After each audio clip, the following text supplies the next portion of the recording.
Well, it's really fantastic to be here at our annual Palm Beach Gala, our first gala of the year, and it is one sexy, snazzy event. Our entire host committee worked so hard to make this beautiful green gala what it is tonight. And, you know, it's a call out to folks across the state. You might want to make a special trip to Palm Beach next year because this is really nice.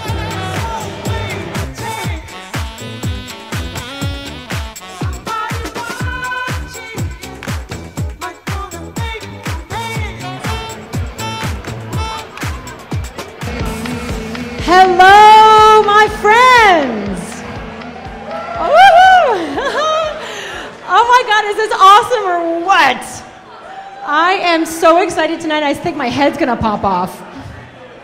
I want to thank you guys so much for coming here tonight and supporting this amazing organization.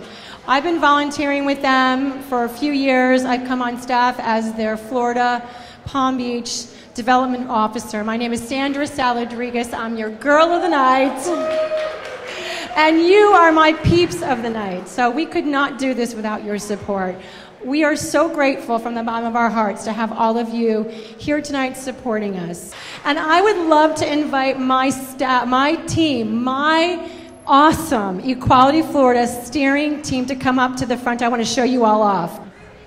Ruthie, Connie, Michael, Rick Rose, come on, Alan, Darren. These guys made this. Where's Jeff Fowler? Get your butt up here. There you are, my man. These are the people who made this night happen. They did all of this. So I actually want to bring up the VP from PNC Bank, who is our third year in a row presenting sponsor. Where's Fred Livingston, you Mr. Cute? Where are you, handsome? PNC Bank has rocked our world every year. They're our State One sponsor, one of our biggest sponsors. So thank you so much. I'm going to hand the mic over. Thank you very much. All right, everybody, good evening. I know the acoustics are a little funny in here, so if you can hear me better, just kind of give me a... Is that better? Is that working? A little louder, a little louder. So this is my opportunity to present the PNC story, right? The commercial. But I think I would be remiss in doing that without sharing what Ro had asked me to do, which is to share a little bit of my story and my journey and what brought me here today. So I've been in banking for a bazillion years. Now, a bazillion years is probably about 30 in real life, but it feels like a bazillion at times. And when I got into banking as a gay man, it was not the type of thing I wanted to put on my resume, because I really didn't think as executives and presidents were selecting the next member of senior management that that was really going to buy me a ticket. So I negotiated within myself a decision that I was going to separate personal and business, not dissimilar to separating church and state. And that worked for me for a lot of years. The promotions came, I evolved, we moved, and about 15 years ago, about 5 years after Equality Florida started, somebody came to me, it was my boss, and we had a conversation, and she said, you know what, I'm going to teach you math. I was a bit offended, I'm a finance guy. And she said, I'm going to teach you math. She said, you're living half your life in one spectrum, half in the other. And she said, but you know, when you add the two halves together, it doesn't equal a whole. Because when you only bring half of yourself to work, or half of yourself home to your personal life, and you don't intertwine the two, you compromise the richness that is you. So while all of this is going on, and I'm thinking, you know, I've got a good success thing going on here, I don't think I want to mess it up, but I'm processing this. People like you, organizations like Equality Florida, and corporations like PNC Bank thought, you know what, we need to take a very different approach. We need to drive that spirit of inclusion, that appreciation for diversity, and make that happen every day. So fast forward, about 4 years ago-ish, I joined PNC Bank. And I got to tell you, now this is the plug, but it's not a plug because we're arguably the 5th largest bank in the country. We're up and down the East Coast. We've got 2,500 branches and 60,000 employees. But we're so, is that a plug? Sounded like it, didn't it? My boss is in the back room, so be careful. She writes the check to pay for all this. It's just a good thing. So, but the reality is we're so much more than that. And it's a culture within the organization that really makes us special. Because while we'll write the check, we show up. So when if you had told me 30 years ago that I'd be standing here as an openly gay man, corporate executive with PNC Bank, with my husband of husband of 6 years, but we've been together for 24, it'll be 25 years next month, that I'd be standing here talking about that and sharing that part of my life with you all. Now, I hope you're celebrating the fact that he got to marry me. I think that's kind of the deal. Honey, you heard that, right? So, that's my boss in the back room. There she is. You gotta love her. But here's the deal. So we are, going back, we're so much more than just the bank that I talked about. We're a bank that really values diversity, diversity of thought, diversity of opinion, ethnicity, lifestyle.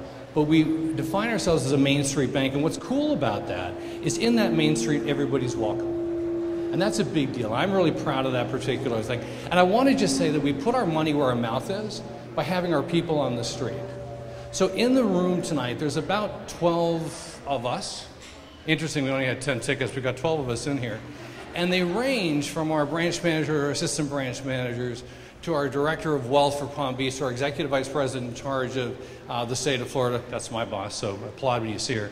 But what's interesting about the combination is there's a very small percentage of that group that's LGBT. They're allies. And they're not here because they have to be. They're here because they think it's the right thing. So I'd ask you to do two things. First of all, applaud for me when you get a moment, not yet. But a round of applause because it's people like you that give people like me the right to be here. It's organizations like Equality Florida that make this happen, and banks like PNC. Round of applause. Thank you so much, everybody, for allowing us to be here tonight. Have a good evening, and I'm passing it back to you.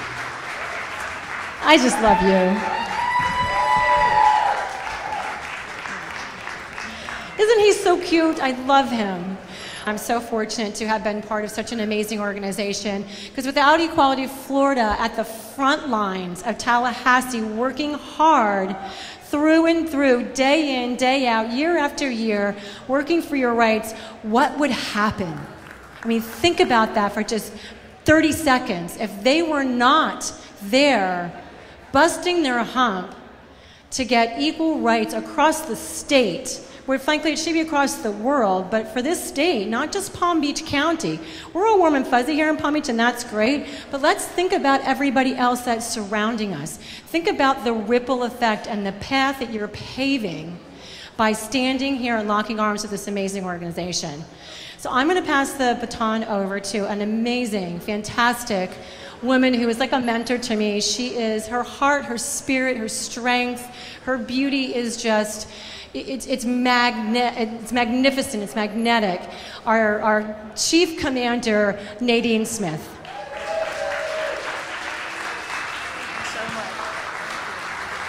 Hello, everybody. Wow. Thank you so much. What a perfect night. And you know it's a good gala when people are dancing ahead of time. And if you don't know who the PNC folks are, they were the ones on the dance floor. So that's pretty easy to spot. I'm thrilled to be here, in part because I get to see everyone here. But I'm also thrilled to be here because it means I'm not in Tallahassee. It's been a rough few days, but it's also been an exhilarating few days. You know, Florida truly is at a crossroads right now. We are deciding in public view what kind of state we're going to be. And the choice is really quite stark. We are the third largest state in the country, and we are experiencing what so many other states are experiencing, the post-marriage backlash. In fact, the worst anti-LGBT piece of legislation filed in the country was filed in Florida. And it's a bill that would go so far as to allow people, healthcare providers, to refuse service to LGBT people or anyone that they decided was a violation of their personal convictions or their religious affiliation. It's been written up in national magazines. It does not put our state in the light that we all want to hold our state up. But I say we're at a crossroads because Florida is also the very first southern state in which there has been a hearing on an LGBT non-discrimination proposal. It's the very first time it has ever happened in the South. And it is a huge breakthrough. And it's hard to, you know, we've been telling people that we're getting closer to this tipping point where the politics in Florida are requiring bipartisan support for LGBT issues. You know, all across the state, city by city, county by county, we have been carving out victories for years. Here locally, in Palm Beach County, the Palm Beach Human Rights Council has been at the forefront of passing those kinds of ordinances at the local level. We've been doing that work all across the state, and now 55% of Floridians, in the third most populous state in the country, live in places where these protections exist at the local level. We have hit that tipping point. So you would think to yourself, if these protections have existed at the local level for decades, and half the population is already covered, it ought to be obvious to our state legislators that this ought to pass. But we're caught in this moment. And one of the reasons that I know we were successful in finally ending the blockade, and understand this, the reason that we haven't been getting a hearing is because Democrats and, well, Republicans, I should say, have come to the understanding that there is a cost to killing LGBT legislation. They have wanted to suffocate this bill, not let it be heard, but not leave their fingerprints on it. Because the emerging majority is with us on this issue. As a matter of fact, so many Floridians support us on this issue that over 70% believe it's already the law. So we've got a challenge to break through that last remaining hurdle. And when I say we are on the brink, it is worth noting that our bill isn't moving because we tied 5-5, and a tie goes to the status quo. We were one vote away from moving this bill. And I think one of the most important factors, and this is a piece that everybody in this room can be a part of, one of the most important factors in finally breaking through in Tallahassee has been the business community. It has been the more than 50 businesses, top employers in our state, folks like Tech Data, Disney, Darden, the financial industry, the hospitality industry that have gone to Tallahassee with us, and they've said, not only is this the right thing to do, but because we don't have this protection across the state, it makes it harder for us to recruit the best and the brightest. For us to tell people, move your family to Florida, come work for our company, but when you're not on our campus, you can be discriminated against when it comes to housing. You can be denied access to a public accommodation, to a restaurant, to a hotel. So the bad news is our bill isn't going to move this year. The good news is we know we're going to win. I think it's really important for us to remember this because when it came to marriage, remember year after year we were suffering losses at the ballot box all over the country, here in Florida and in California in 2008. Those were some pretty bleak times. But we also saw something remarkable in the aftermath.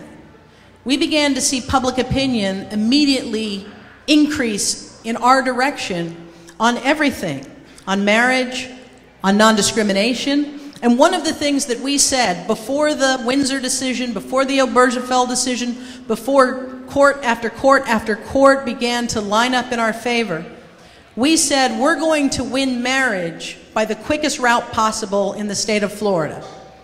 And we launched a campaign called Get Engaged.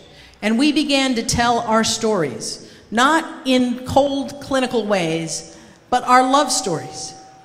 And we began to tell our stories in a way that our neighbors, our friends, and our families, our allies, finally felt called to stand with us. And I remember going up to Tallahassee a few years after that amendment passed, and I was talking to a Republican lobbyist about the Non-Discrimination Act, and we were having a great conversation, and out of nowhere he said, you know, by the way, I'm with you on marriage now. And he said, you might not know this, but I was a big part of that campaign to put the ban in the Constitution. And I said, oh, I was very aware of your role in putting in the Constitution. And he said, you know, my teenagers were in high school then, they're in college now, and ever since it passed, there has not been a family gathering where they don't rake me over the coals for doing that. And it really got pretty heated. And he said, the last time we got in such a huge fight, and my oldest son said to me, Dad, I'm never going to have this conversation with you again. But I want you to know for the first time in my life, I'm ashamed of you. Because you taught us to treat everybody with dignity, to treat everybody with respect, and to treat everybody the way we expect to be treated, and you haven't lived up to the standard that you set for us. And he said, you know, he said, I was really filled with pride in my son. And I was ashamed of myself. And he said, what I realized is my son had actually won that argument years before, but to admit it would mean I had to admit that I had done very serious harm to an awful lot of people. And that was the hard part for me. But I tell you that because every time we go after an ordinance in some part of the state that we don't know we're going to win, but we're able to raise that conversation, every time we create a moment where people can step to a microphone, their voices shaking, and speak truth to power, we begin that ripple effect that begins to transform not just the laws, but the culture. And that's what we're here to create. Not just legal change, as important as that is, but we're here to create a world where my 4.5-year-old son won't even understand what his mother did, won't even be able to comprehend a world where what we were doing is necessary. That is the standard. Not just don't fire us, don't beat us up, don't deny us the most basic protections. We deserve a world that embraces us, welcomes us, and treats us with the dignity that every single person is entitled to. That's the work of Equality Florida. That's the work that you all have invested in. And I cannot thank you enough for believing that it is not sufficient simply to have the protections in your own backyard, that from one end of our state to the other, everyone ought to be protected under the law and respected as a human being. So thank you so much for leading the way. Now, speaking of leaders, one of the things that I have the real honor of doing this evening is presenting our Voice for Equality Award. And this honoree is someone who really epitomizes leadership, epitomizes somebody who did not settle for just a little bit of equality. There's no such thing as a little bit of equality. We're equal or we're not. But this is someone who served on the City Commission, and even though when she arrived there were already domestic partnership benefits, when she became clear that those did not provide health care for domestic partners and the same way it did for spouses, she went to work and helped to pass legislation, ordinance, that would ensure that domestic partners and would get the exact same treatment when it came to health care as married couples. When she looked at the human rights ordinance here locally and realized that it did not have gender identity and expression, she went to work. And she made sure that no one was left behind, and those important words were added to the local ordinance. And then she became mayor, and she wasn't done, because she found out that because of marriage discrimination, our families didn't get family medical leave. And on her very first day as mayor, with the unanimous support of commissioners, she was able to ensure that family leave would be extended to gay couples in our families. And then she wasn't done. Because even though you have domestic partnership benefits and health care benefits, because the federal government discriminated when it came to marriage laws, we were being taxed. Our families got taxed on that income. And so she went back to work and passed a tax equity provision that ended up creating balance so that people got equal pay for equal work. But she wasn't done, because contractors who were getting our tax dollars weren't providing the same benefits to their employees. So she passed an equal benefits ordinance to make sure that contractors provided set that same standard of equal protection for employees regardless of sexual orientation. And then when Equality Florida, I mentioned launching the marriage campaign, when we looked at what needed to happen, we said we've got to have mayors that stand up and speak up for this. And she was one of the very first mayors in the nation to add her name to the Mayors for the Freedom to Marry. But she wasn't done. When it came time to file an amicus brief on behalf of all of us nationwide and here in the state of Florida to finally be able to marry, she added her name to that list and has stood with us time and time again. Please join me in welcoming our Voice for Equality honoree, Mayor Jerry Mullo.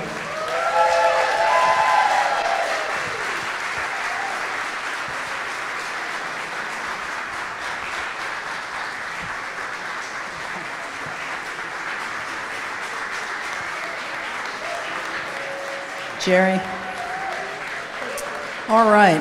I'm going to read this without my glasses to you, Jerry.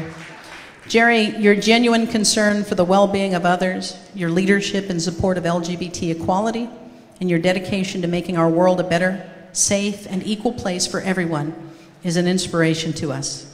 Thank you. Thank you, Maxine. Thank you so much. Wow. Thank you. This is such an honor. I have some stuff I want to say, but I'm speechless, really. I'm proud to be able to say what we've done here in West Palm Beach. It's not something that you do alone. I have amazing commissioners, two of whom are here, Commissioner Sylvia Moffett, Commissioner Shannon Materia.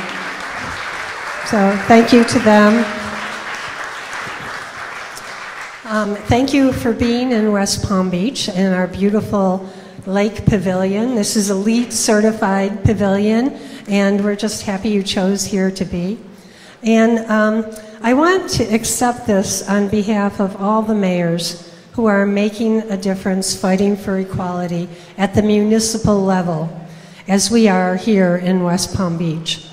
Mayors around the state are making a difference in the lives of the LGBT community by instituting policies that protect against the discrimination against gays, ensure domestic partners the rights married heterosexual couples have, and demand that people who do business in our cities do the same. So thank you for giving me this opportunity.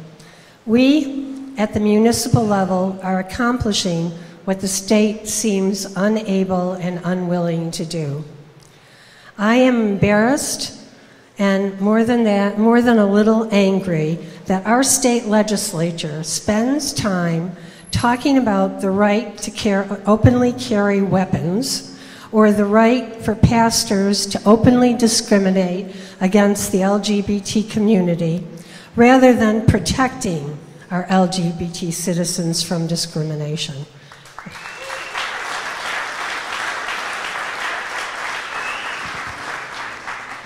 Thank you so much. Thank you so much for this honor. I am truly, as I said, it's just such a great, wonderful experience, and thank you.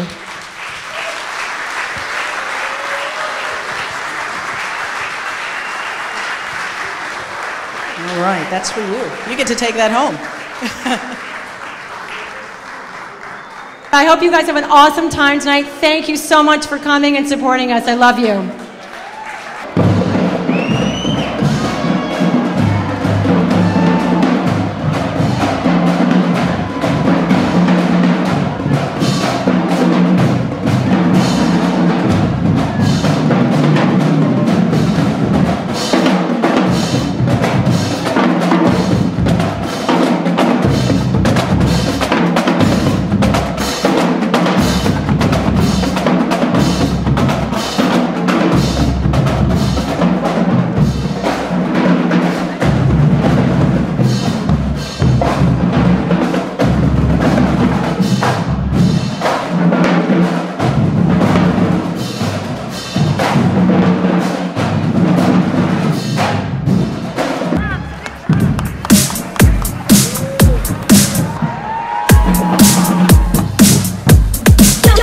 DJ